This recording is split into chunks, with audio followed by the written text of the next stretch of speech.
আসসালামু আলাইকুম। এখন আমি আসছি লালকুঠিতে। এটি ঢাকা বুড়িগঙ্গা নদীর পাশে ফরিদগঞ্জ এলাকায় অবস্থিত।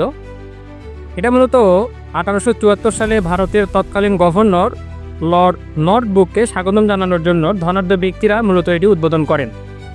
তো সেই কারণে এটিকে নর্থব্রুকও বলা হয়।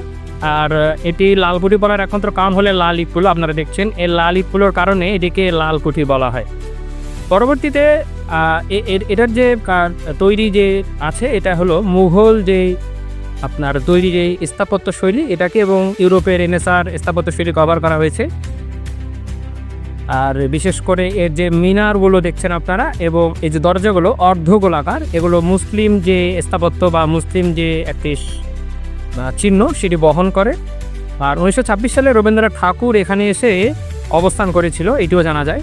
তো আপনারা যারা ঘুরতে পছন্দ করেন ছোটো এই জায়গাটিতে আসতে পারেন। একসময় এটি অনেক ঐতিহ্যপূর্ণ একটি জায়গা ছিল বাংলাদেশে, কিন্তু পরবর্তীতে এটি সে অবস্থায় নেই। তারপর আপনারা দেখছেন অনেক মানুষ এখানে আসছে, ছবি তুলতেছে। তো এটি এমন একটি জায়গা। তো ছোট আজকের যে ট্যুর ছিল সেই ট্যুরের মাঝে আমরা লালকুঠি ঘুরতে আসছি। এটি একটি বলা যায় হঠাৎ একটি ঘটনা।